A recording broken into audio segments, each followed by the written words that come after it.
So, as you've probably seen on Moodle, unless you haven't seen the announcement, I made an announcement yesterday regarding the pre-week quiz.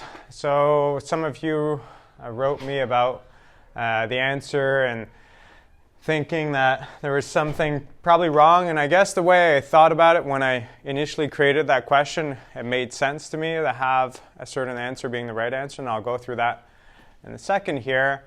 But since I got like an argument saying the opposite and saying that something else should also be valid, and after thinking about it, it made sense, I just chose to give everyone that gave kind of that other possible answer a good grade. So everyone pretty much got a good grade for that quiz.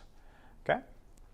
So anytime you'll have any quiz questions or whatever in the whole semester and you don't think that you were kind of like fairly graded for it, just feel free to reach out to me and I'll always review. If you bring a valid point, you'll get your grade.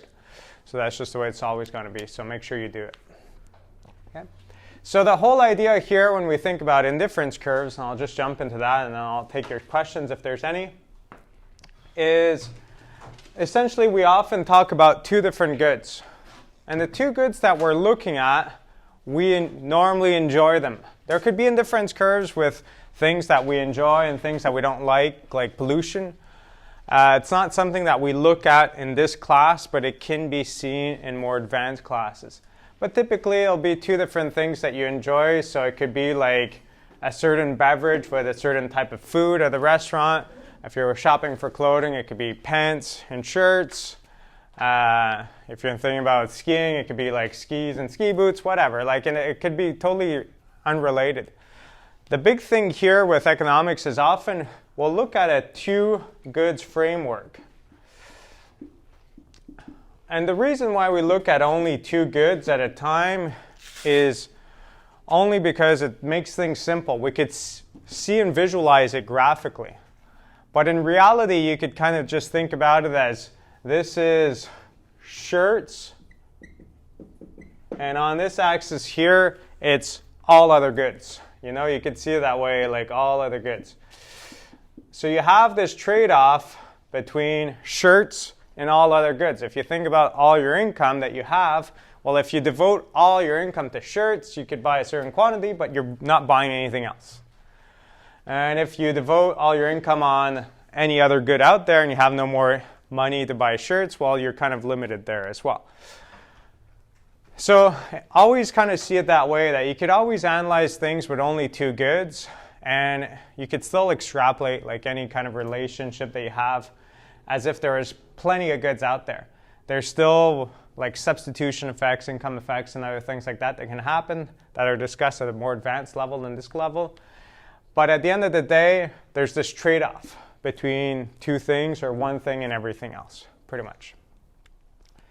Okay, so if I go back to more of a classic example, let's say we have shirts and pants. Well, if I think about these shirts and pants kind of scenario, well, I could only buy shirts, I could only buy pants if I wanted to. If I think about a budget constraint, if I have a gift certificate like the example that I had in a pre-week quiz, and you have a certain amount of money, well, let's say you have like $300 and a pair of shirt, and not a pair, but like a shirt costs, let's say $30, and pants costs, let's say $50. Well, in this case here, if I only buy shirts, how many shirts could I buy? 10. Exactly. So here, when we're relating this concept and we're looking at this graphically, compared to when we had in the past, like supply and demand framework, here we had price and quantity. When we think about budget constraints and indifference curves, we have quantity and quantity. So quantity of pants, quantity of shirts. And how we establish the maximum quantity we can buy of one or the other is simply to say, well, if I devote all my income to that good, how many units can I buy? So I divide 300 by 30 and I get 10. Here I divide 300 by 50, and I get 6. Okay. So it's in units. So make sure first off when we're looking at this that you're not using the same framework that we had with price and quantity. Here we're quantity and quantity. Okay. So I have this relationship between the two, and a budget constraint will always be a straight curve. Because as I buy more shirts or more pants, the relative prices don't change. So it'll be kind of this, just a straight line between the two, as straight as you can draw it.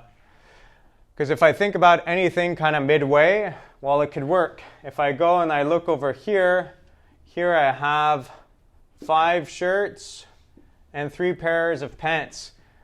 Is that actually possible? Well, 5 shirts, it cost me $150 is devoted to shirts, and 3 pants, it's 3 times 50 is 150. Total, I'm spending 300. Yes, it's possible. So this is a budget constraint. And then with the budget constraint, the different things that you'll look at in this kind of question that you could see is changes in the price of one of the two goods or changes in income. And if I think about changes in price, so changes in price, and let's say I'll focus on one price right now, so not I price, but one price. So changes in one price will lead to a rotation.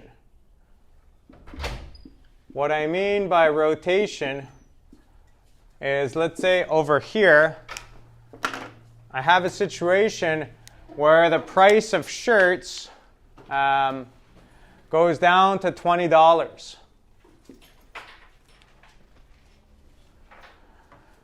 Well, if I devote all my income to pants, this change in price of shirts has no impact. If I only buy pants, I could still only buy 6 by having a lower price of shirts. If I only buy shirts, though, now I can buy 15. 300 divided by 20 is 15. So I could only buy this or this. And then if I think about, well, what are the other combinations I could buy? Well, always draw this kind of like straight line between the two. So this will be my new budget constraint. I say that there's a rotation because there's a corner that stays put, and then the line kind of rotates out or in. It will rotate out if the price of one of the goods goes down, and it will rotate in if the price of that good goes up. It's always going to be that situation. And then if income changes, well, then if I have more income, it's going to be a parallel shift out. And if I have less income, it's going to be a parallel shift in. And then if the price of both goods goes up by the same amount, well, it's going to be kind of a parallel shift in as well. We'll get back to that later. Any questions with regards to this so far? Budget constraints are more straightforward to understand in the indifference curve, so I just wanted to go over it quickly. But now I'm going to focus a little bit more on indifference curves. So I could have the same kind of graph here. I just don't want to make it too crowded, so I'll just redraw this over here without the budget constraint. So I still have quantity of shirts and quantity of pants. But then I'm going to add indifference curves.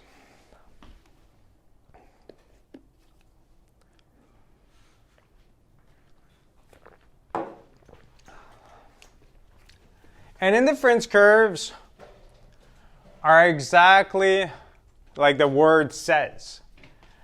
Indifference curves will relay a set of points, a set of combinations between the consumption of two goods that will yield or make you indifferent between those points.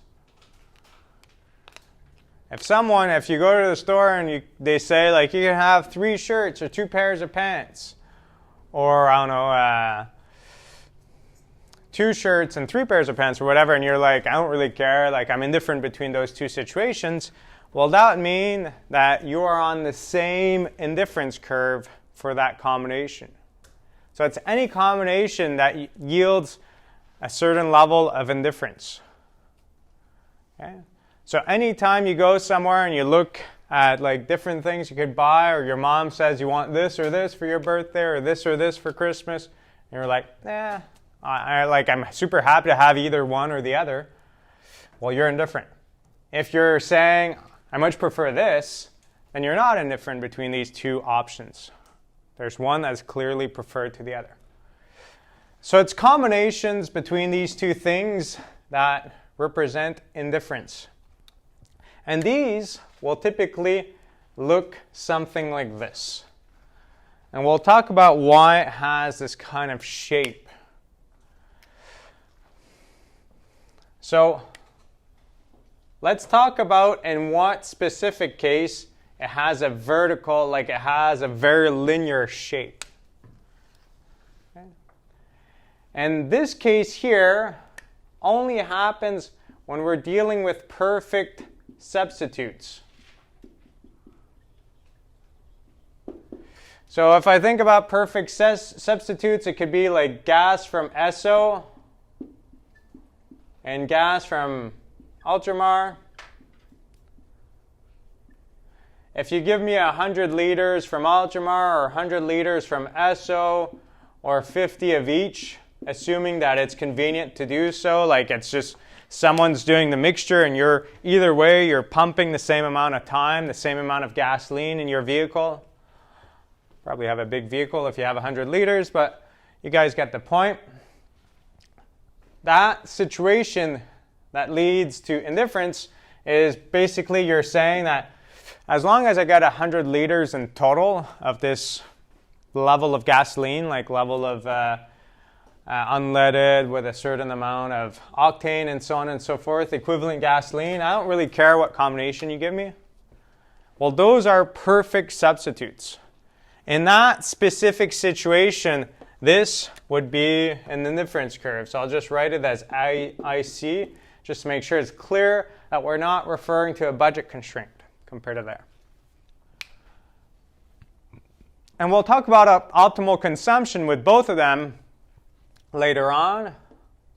But what we'll notice with perfect substitutes is that if the prices aren't the same and they're perfect substitutes, well, your optimal consumption will always be to buy whichever one is the cheapest. You'll buy 100 liters of the cheaper one because you treat them equivalent.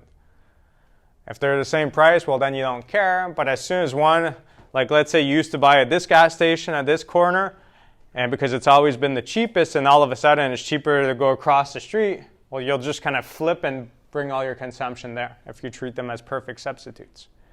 So that's something that you do in practice that we kind of see here graphically. But this is an indifference curve. Why I mention it is because normally when you see like a very straight line, you're thinking this is a budget constraint. But an indifference curve could also be a straight line if and only if we are dealing with perfect substitutes. And if I think about the other extreme scenario, it will be perfect complements. Yeah. Perfect complements will have a weird shape. I'll draw it out and then we'll talk about it.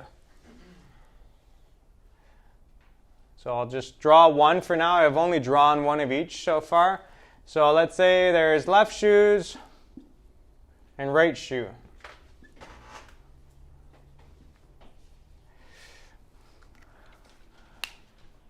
Unless you enjoy having a spare shoe, like just one of them, in case you mess up that one shoe, or later on you want to have a shoe that's really worn and a brand new shoe on the other side, and always be walking to the side because you want people to see your brand new shoe,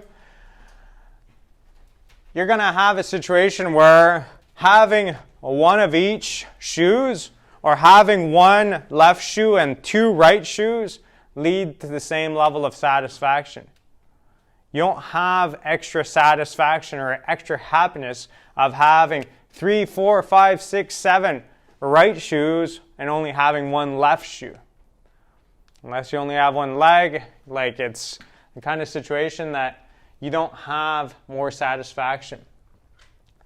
So this would be the situation of perfect complements. My satisfaction only goes up if you give me like more of both of them. 2 pairs of shoes, 3 pairs of shoes, 4 pairs of shoes. But if I have 4 pairs of shoes and then you give me 3 more right shoes, I'm not really happier.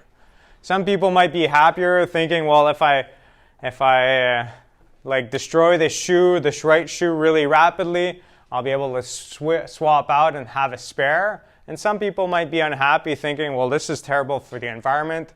Where am I going to store it? It's just taking room for nothing, because what's the likelihood I'm actually going to use it? So it's actually an annoyance to them. But overall, we say that there's no extra value. So here, once again, I write IC for indifference curve. This is also an indifference curve. And here, this is also an indifference curve. Okay? So these are the 2 extremes. And most combinations of goods would be in this kind of downward sloping group, which is in between the 2. If you think about it, like if I kind of go somewhere in between, I'm not this perfect L shape, I'm not this line going down, it's kind of going down, has this shape that's going like this, but it's more downward sloping. It's kind of a blend of both of them. Okay.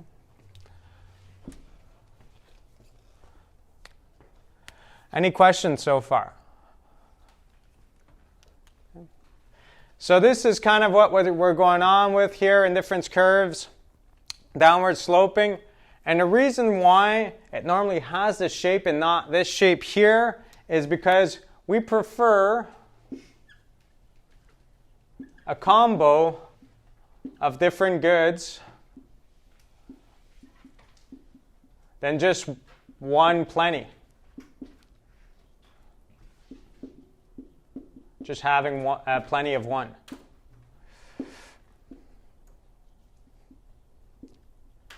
Another way I phrase it, I think, in the notes is it's easier to kind of give up something that you have in abundance to having a little bit more of something else.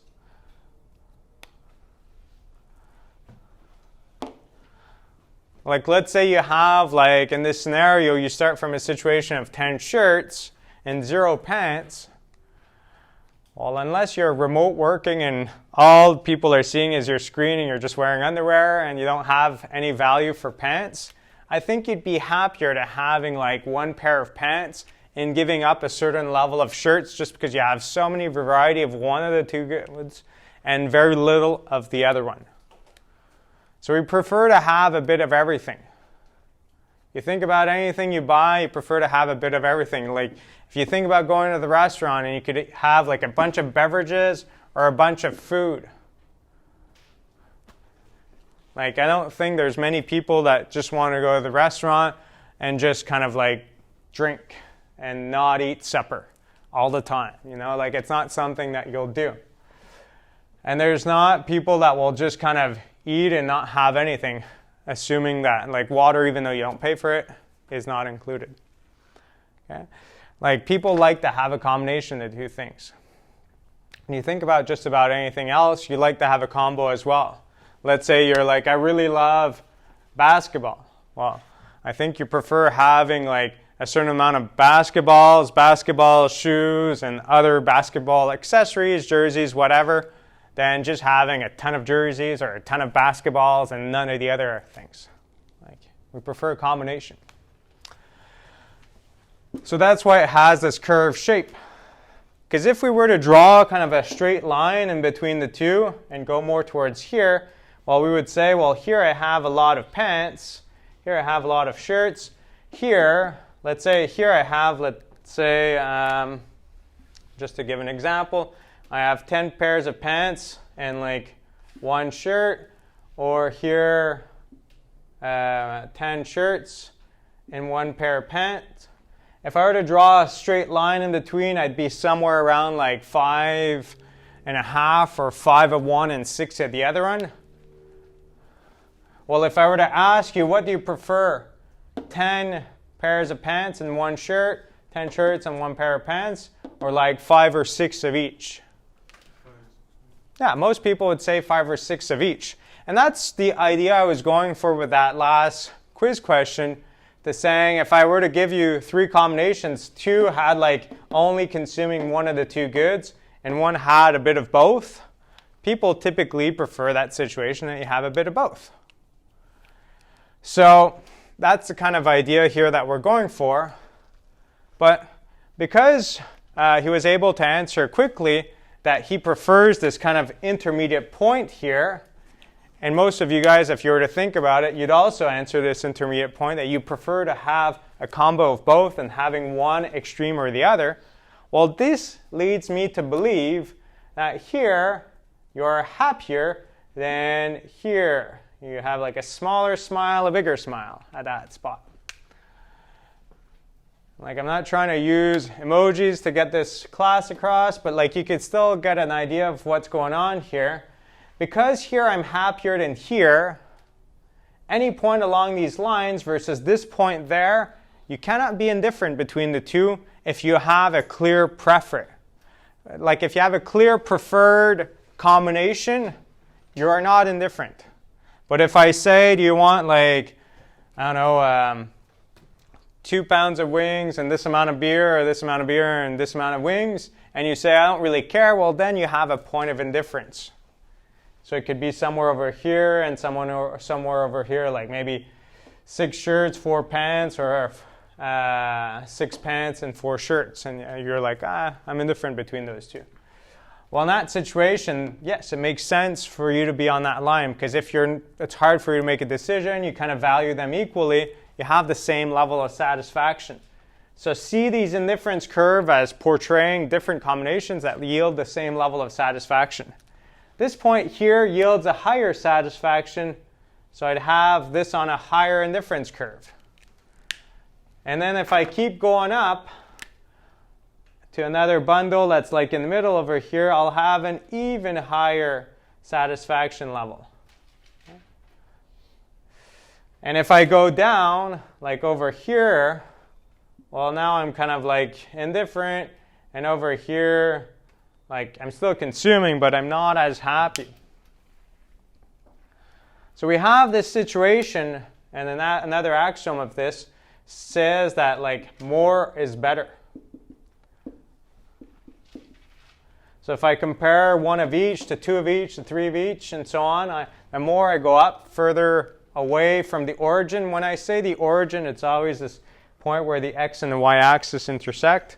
Well, the further away you go, move up to the right, the happier you will be, because you're getting more of both, and more is better.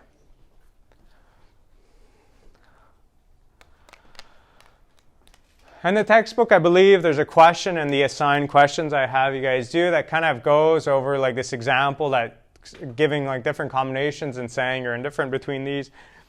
And you could start mapping out indifference curves with that example.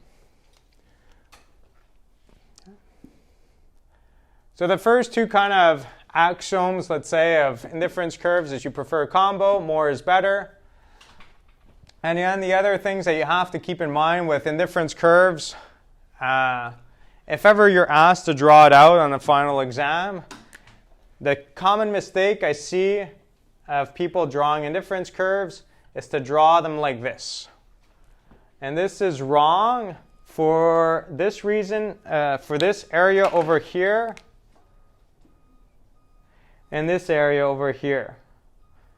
Can someone think why, if you draw it with that kind of shape, it's wrong? Because I see it a lot. I'm super picky about that. If ever you have to kind of draw something out, why would that be wrong? Or if you had a multiple choice with something drawn like this without the squiggly lines, why would that be wrong? Maybe no satisfaction? No, it's not a question of no satisfaction. There's something that's, if I think about these lines here, we could understand that along the line, the whole level, since it's an indifference curve, I could clearly think that I might be indifferent between all of these points, but on this graph here, it's not necessarily the case. Why? If I didn't scratch this out, why is that not the case? Yeah? Some of them are starting off somewhere, but then coming back to the same place. Like if you're starting at the top, Well, even if you're like, it doesn't do a circle, so. But like you're starting from like at the top, and then you come down, and then like you're not staying straight. I don't know how to explain it, but like. Yeah. Yep. Is it because like it's curving towards the higher numbers? Yeah, it's curving like up. Yeah. Yeah, so either this side or this side is not downward sloping. So if I think of this is downward sloping throughout, downward sloping throughout. This one is kind of the exception, but it's never upward sloping. So we have an upward sloping component on both of these. And the problem with that is if I compare point A here to point B, or let's say point C to point D, well, I can't really be indifferent between A and B, because if I look about going from A to B, I not only have more of this good, I have more of the other good. So I must be happier if I can have more of both. I cannot be indifferent. Whereas over here, if I want to get more shirts, I have to sacrifice pants. Like, because it's downward sloping throughout, there is this trade-off. And it's this trade-off that makes it believable that you are indifferent throughout. But here, I wouldn't be indifferent between A and B. Like, let's say we're talking about these two goods that we're looking at. We can analyze it this way too. It could be weeks of work or weeks off of work, weeks off of work, and salary. Are you indifferent between 2 weeks off of work and $50K a year, or 3 weeks off of work and $65K a year? Obviously, you're not indifferent between those two options for the same job. You much prefer having more money and more weeks off of work. Okay? Think about any other two good, it's the same scenario as well. And the same thing happens here. Whereas over here, this makes more sense. If this was weeks off and salary, well, do you prefer having 10 weeks off and, I don't know, 10 or 20,000 a year, or having 5 weeks off and 40,000 a year? So then you could see a clearer trade-off that you can have. That makes you indifferent. Okay? So never upward sloping, always downward sloping. And the last thing to always remember, if you were to draw these out, is never have them intersect with one another. Never have like two indifference curves intersect with one another. Because this again would be a situation that if I say this is my point A and my point B, and over here I have C, well, the indifference curve here would tell me that I'm indifferent between point A and point B. I'm indifferent between point B and point C because they're both on the same indifference curve. Therefore, I must be indifferent between A and C. But that's not possible because once again, between A and C, I get to get more of both of goods. So I'd have more money and more weeks off, or more shirts, more pants. That can't be a point of indifference. So you can't have indifference curves intersecting one another. Okay. Any questions? No? Okay. All right, so let's kind of put these two together. Budget constraints and indifference curves.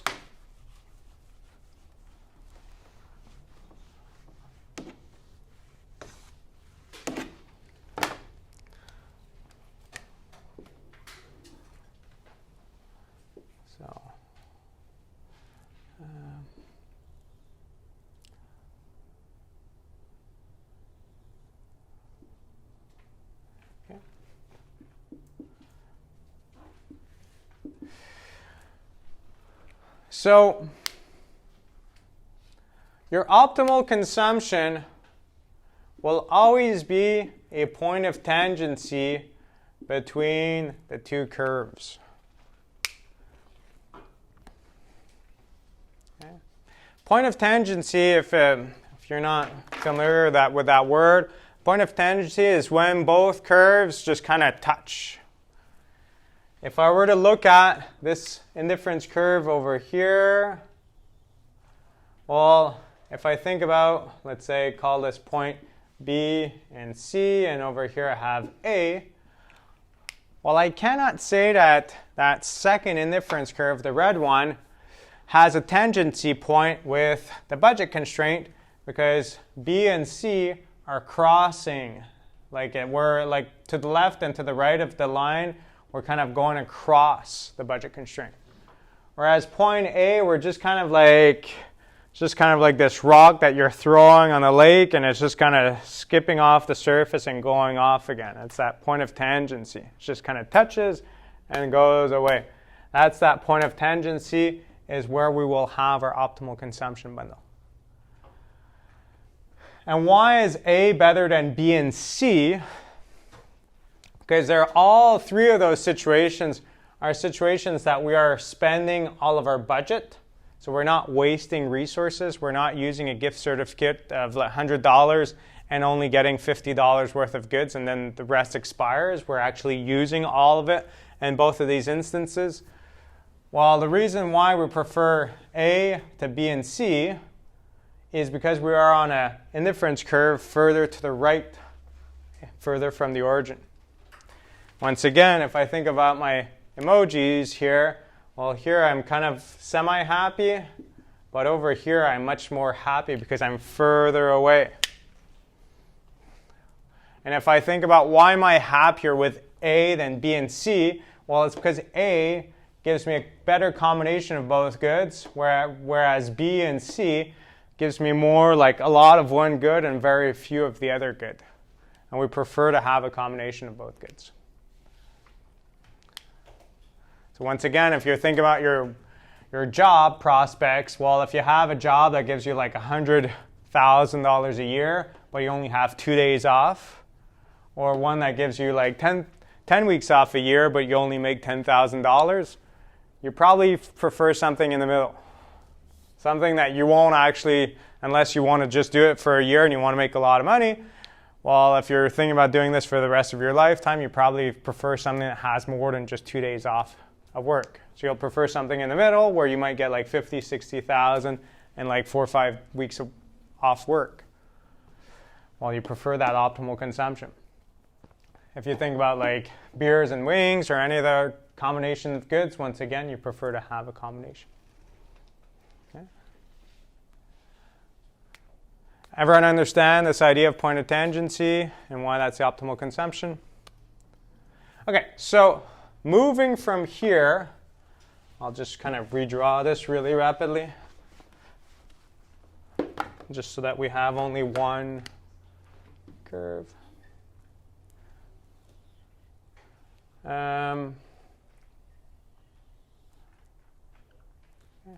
So once again, this is my indifference curve. This is my budget constraint. Like normally I'll dock off points off of you guys for an exam for not labeling your axes, and I didn't do it on the graph I just did on this one here. And the reason why I'm not right now is not because I'm being lazy, or it's rather because I rather you guys think about this as like two different goods. So you write whatever you want or you keep it blank. But like I said, this could be like clothing and like computer stuff, or it could be like whatever, makeup and something else. Like it could be whatever two goods that you're interested in looking at.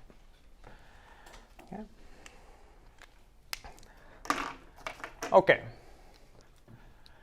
So moving to something maybe a little bit more applied now, we can talk about the idea of what happens to my consumption when the price of one of the two goods changes. Or what happens to my consumption if my income changes. Or what happens to my consumption if inflation happens, which is an increase in price of both goods by a similar percent. I could kind of look at all of those outcomes. And there's some things that will come out that might be obvious, but some others that might not be. So when we looked at price increases of two different goods in the past, we've seen that kind of like if Coca-Cola or if a shirt goes up in price or something else, you might consume more of the other good. If there's substitutes, like there's a substitute good, there's going to be a substitution effect that's going to happen. Okay, you might transfer your consumption to something else. If the price of Tropicana orange juice goes up at the grocery store, well, you might buy more of another type of orange juice or maybe another type of juice or whatever. You'll kind of shift away your consumption. But when we looked at that, we didn't often consider this overall budget that you have.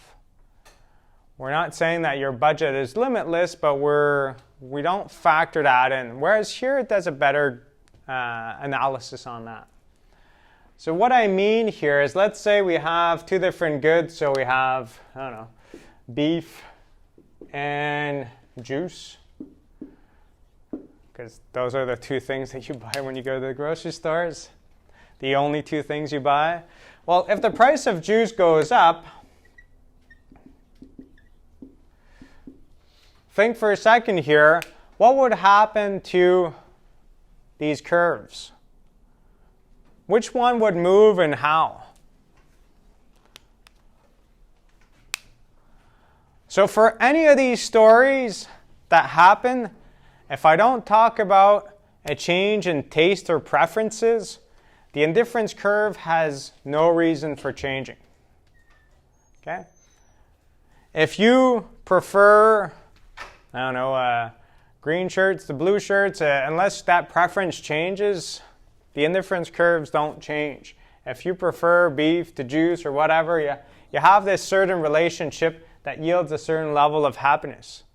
If the price changes, you're going to change how you consume, but it won't necessarily make you change your taste or preferences.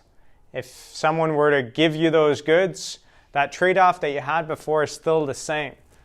So what happens when the price of juice changes? Well, when it's the price of a certain good that changes, the curve that changes is the budget constraint. And here, if I only consume beef, I can still consume as much as before. I have the same level of income or the same gift certificate, and the price of beef hasn't changed. So if I only consume beef, the maximum amount I can consume stays the same. Whereas I can't consume as much juice as before if I only consume juice. And if I draw this line between the two, I'll see that my budget constraint, I'll put it as budget constraint prime, the new budget constraint, you could write BC2, whatever, is going to be rotated inward, which I said is the case when you have a price increase. But you look at this and now you're like thinking, well, how many units will I actually consume? Well, this depends on your indifference curve. This is an indifference curve that you had that yielded a certain level of satisfaction. But this point, which we had before our optimal consumption, point A, simply is not achievable anymore. You don't have enough money to buy point A anymore. And if the price would have gone down, you would have had like rotating outward. You could still afford A, but you can afford more than A. So A is no longer efficient either. So it always has to be somewhere along this budget constraint. Well, here this is no longer achievable. So you can't say, I'll keep consuming like I did before. You just can't. You don't have enough money to do so. So what's going to happen here? Well, as we've mentioned before with this graph here, which I kept on the board, it's not true that we only have one indifference curve. We have a multitude of indifference curves. Like if I think about that trade-off between weeks of work and salary, or weeks off and salary, well, you could think about many different combinations that will yield different satisfactions. Like I earn a certain amount of money and I have a certain amount of weeks off. If you take some of my weeks off away and you up the salary by a certain amount, then I might be equally happy, so I'm indifferent. But if you give me $500,000 a year and half the year off work, I'm definitely going to be happier than now for doing the same job. There is another indifference curve out there for me. A superior one, a preferable one. Or if you say we're going to drop your salary to $40,000 a year and you're going to work every week except 2 weeks in the year, well, that's obviously inferior than what I have now. I won't be as happy. So here, this indifference curve is no longer available because of this price increase, but there is an indifference curve that is somewhere parallel-ish to this indifference curve that exists. So once again, the way I draw it, it's going to kind of look like the other one that I have there. And I'm just going to make it as best as I can that it doesn't intersect with the other one. So if I draw it too steep or something else, just make it follow as much as possible.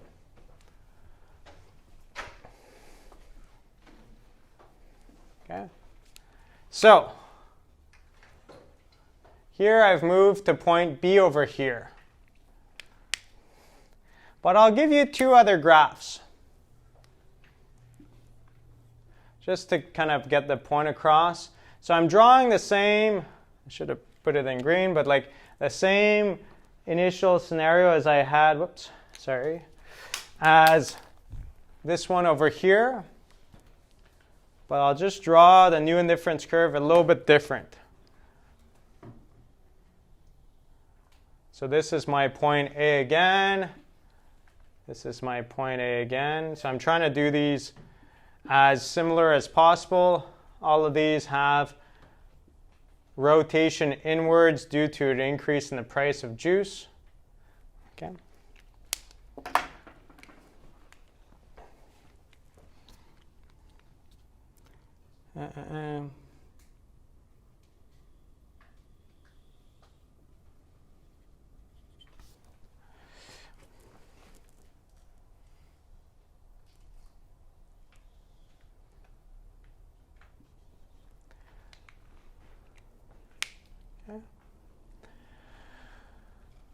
Right now, like you might be looking at this and looking at it and wondering like, why are you drawing three different ones? So I'll explain it and then it will be clear and then you'll kind of assimilate it a little bit better. From a price increase in juice, the law of demand would say what? With respect to my quantity demanded of juice. If the price increases for a certain good, what's going to happen to your quantity demanded? Chapter 3, law of demand. It's going to decrease, exactly. Price of juice goes up, there's a drop in quantity demanded for juice. Okay? Good. So we have this situation. If I look at this here, all three scenarios, if I look at my quantity of juice, has moved left for all three of them. And that makes sense. If you draw it and it kind of has an increase, you've drawn your indifference curve wrong, like you've went too extreme for that case, we can say. Because the law of demand would state that if the price of something goes up, you will consume less of it. The distinction between these three scenarios is what happens to your consumption of the other good. In this scenario here, if I compare my quantity demanded of beef before and after, I could say there's more or less like almost no change in beef consumption. Over here, look at this, and I can say that there's an increase in beef consumption.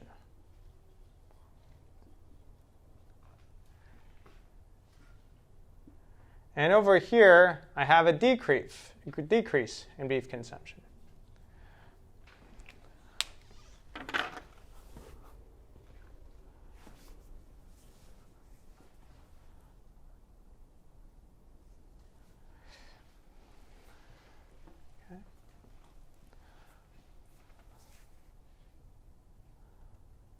So,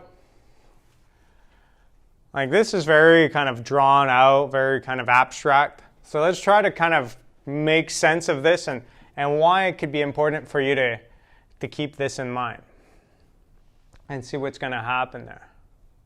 Okay? I won't get into the terms of like income effect and substitution effect and how to isolate them. The book kind of talks about it a little bit. I've never evaluated you guys on like actual income effects, but I'll kind of just mention it very briefly in this context here. So if we introduce a carbon tax to limit people's usage of carbon intensive products or like using their cars that are not electric to drive around a lot, well, if we do that, we want to limit that usage. So we want people to buy less gasoline, buy less carbon intensive goods. So we essentially increase the price of gasoline and other things like that through the introduction of a tax. And that's fair. What we would think and what we would hope for as economists, public policy makers working for the government is through the tax, we have a situation where it's more costly to drive around and it's more costly to buy energy intensive goods. So we'll buy less of those goods and we'll buy more of the other goods that are available in the market. Maybe go more to see like concerts, local concerts, which doesn't lead to carbon emissions. We're encouraging an artist. We're spending our money there instead of going on a crazy road trip, buying more local things. So we'll kind of choose to change our consumption in a certain way. And that's the goal of these taxations, is to have people consume more of something else instead. Same thing if you think about like different states in the United States, and sometimes it's mentioned around the world, the idea of taxing more sugary drinks. Because sugary drinks leads to obesity and leads to other health problems, and it's very costly for society, especially in countries like ours, that we pay for healthcare, it's a social benefit, and so on. So taxing sugary drinks is to have people buy less of that and buy more of something else. Okay? But if ever, like in the case of gasoline, you tax gasoline quite a lot, and people buy a little bit less of it, but they're stuck driving around their car because they're limited. Like they have to get to work, they have to get to school. So in reality, they're not changing their consumption that much. Well, what's going to happen, it's all the other goods that will suffer from this. Suffer in the sense that you won't be able to consume as much. Your income, your purchasing power will drop. So you introduce a tax and people are not able to adapt, well, it's going to be the other forms of consumption that are actually going to go down. Whereas if people can adapt and you have a drop in an increase in the price of a good, people will just substitute away and go and purchase more of the other good. And then you might have situations where you'll buy less of this good and the consumption of the other good won't change that much. Okay? So you'll either have a mixture of the two. All in all, you have to keep in mind the impacts that it's going to have on other industries. Okay? You can't always just look at things in a bubble. That's the big thing that I'm kind of getting across over and over again in this class. Even though it's a microeconomics class and we focus on one thing at a time, here we're looking at one trade-off at a time. We're kind of like still thinking about all the interactions that happen. If this changes, what impact will it have elsewhere? And then what other impact will it have? Macroeconomics and other fields of economics may look at like bigger policies, but all of them have this kind of micro foundation to understand how people behave, how businesses behave, and how they make up their mind, what kind of trade-offs they have, and what makes them behave in a certain way. So it's the same kind of message going across. But it's always something that we have to keep in mind if you ever develop public policies, or if you're working in a restaurant, once again, you have your own restaurant or you have your own store, and you decide to change the price of one good, you have to think about what's going to happen to the consumption of that good, but you have to keep in mind what's going to happen to the consumption of all the other goods where you are selling as well. Okay? So keep that in mind. Is a big idea here. Any questions? So this was a shorter kind of chapter because it's an appendix. Like I don't want to necessarily go overboard with all of this. The last kind of big point I'd highlight here is that if we think about indifference curves, something that you can notice really rapidly if you just look at the budget constraint is it is exactly the same, and this I'll let you guys kind of figure it out a little bit more by yourself, but it's exactly the same to reduce someone's income or budget by a certain percentage than to increase the price of all goods that they consume by the same percentage. Okay? So imagine from one year to the next, your income doesn't change at all, but there's 10% inflation. Every good that you buy is 10% more expensive.